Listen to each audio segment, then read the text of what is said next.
नमस्कार किसान भाइयों, आप सभी का हमारे YouTube चैनल पर बहुत-बहुत स्वागत है।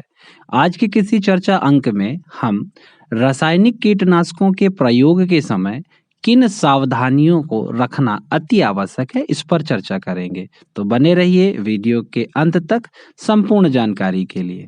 तो आइए जानें कीटनाशक के प्रयोग से पहले किन बातों का सावधानी या ध्यान रखना अति आवश्यक है।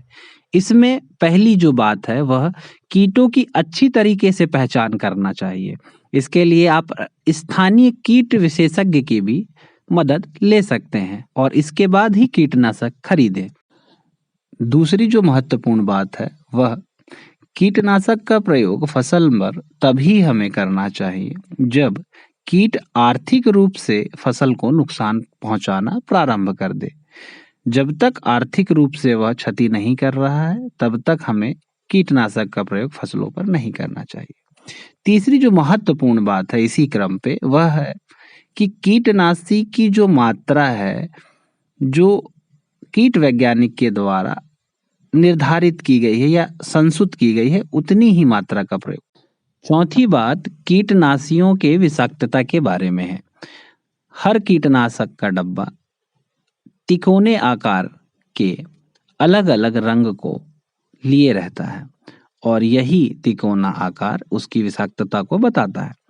लाल रंग अत्यंत विषैला, पीला अत्यधिक विषैला, नीला मध्यम विषैला और हरा थोड़ी विषाक्तता के बारे में प्रदर्शित करता है। इस आधार पर आप कीटनाशक की विषाक्तता बता सकते हैं। जब भी हम कीटनाशक खरीदें तो उसकी बनने की तिथि और उसके उपयोग करने की अंतिम तिथि को जरूर पढ़ें, क्योंकि कई बार पुरानी दवा के खरीद लेने से हम जब उसका उपयोग करें तो उसकी कारगरता सिद्ध नहीं हो पाती। भंडारण की भी आवश्यकता हमें कीटनाशक के लिए पड़ती है। तो जब भी हम भंडारण करें, इसका हमेशा साफ सुथरी और हवादार स्थान पर करें। कभी भी कीटनाशक के अलग-अलग ग्रुपों या समूहों को एक साथ प्रयोग नहीं करना चाहिए। जब भी हम इस तरीके की स्थिति में फंसे तो पहले एक और उसके बाद दूसरे समूह के कीटनाशक का प्रयोग करें। तो यह तो बात हो गई कीटनाशकों के प्रयोग से पहले हमें किन सावधानियों को ध्यान में रखना चाहिए। आइए अब जानें कीटनाशकों के प्रयोग के समय हमें कौन सी बात ध्यान में रखना चाहिए। इसमें पहली है शरीर को बचाने के लिए कपड़े को हमें अच्छी तरीके से पहनना चाहिए। दूसरी चीज, जो भी कीटनाशी दवा का छिड़काव कर रहा है उसे छिड़काव के संबंध में पूर्ण जानकारी हो और उसके शरीर पे किसी भी प्रकार की चोट या घाव ना हो, ताकि किसी भी स्थिति में कीटनाशक का संपर्क शरीर से ना हो सके।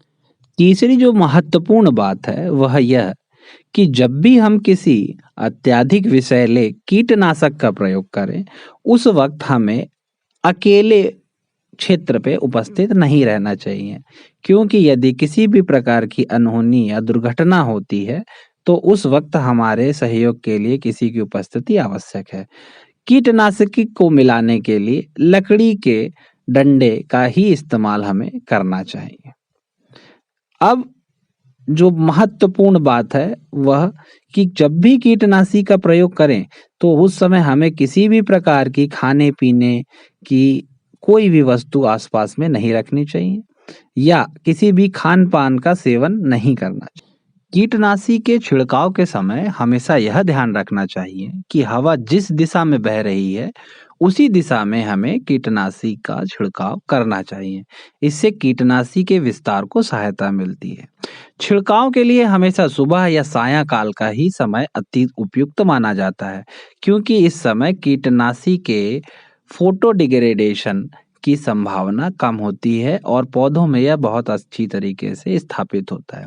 हवा की गति 7 किलोमीटर प्रति घंटे से कम और तापमान 21 डिग्री सेंटीग्रेड इसके उपयोग या छिड़काव के लिए सर्वोत्तम माना जाता है। अब आइए जानें कीटनाशकों के प्रयोग के बाद कौन-कौन सी सावधानी रखना अति आवश्यक है। इसमें पहला, बचे हुए कीटनाशक की शेष मात्रा को सुरक्षित रूप से भंडारित करना चाहिए ताकि यह किसी अन्य प्रकार से नुकसान ना पहुंचा सके। दूसरी, खाली डिब्बों को किसी अन्य काम में नहीं लेना चाहिए बल्कि उसको तोड़कर या उसे जलाकर नष्ट कर दें।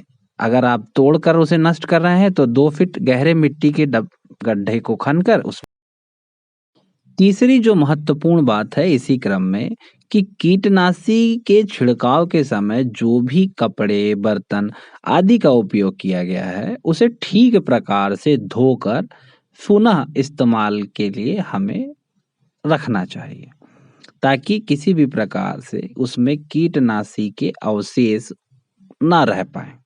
जो चौथी बात है वह यह कि कीटनाशी के छिड़काव के बाद छिड़के गए खेत में हमें किसी भी प्रकार से किसी भी आदमी या जानवर को जाने से रोकना चाहिए या वहां पास किसी भी प्रकार का कोई भी चिन्ह अंकित कर दें कि यहाँ पास में प्रवेश वर्जित है। जो भी कीटनाशी का छिड़काव किया गया है उसकी जानकारी जरूर अपने पास लिख कर रखनी चाहिए। हमेशा अंतिम छिड़काव और फसल की कटाई या तुड़ाई में जो भी दवा डालने के बाद में अंतराल को रखने के लिए बोला गया है उसका ध्यान रखना अति आवश्यक है और उस अंतराल के ही बाद फसल की कटाई या तुड़ाई का कार्य करना चाहिए। आइए अब जाने कीटनाशी के विष के संपर्क पे आ जाने के पश्चात उसके क्या उपाय हैं। इस क्रम में पहली जो महत्वपूर्ण बात है वह यह कि रोगी के शरीर से विष को यथाशीघ्र निकालने का प्रयास करें। इसके लिए हमें उसे तुरंत अस्पताल या डॉक्टर के पास ले जाना चाहिए।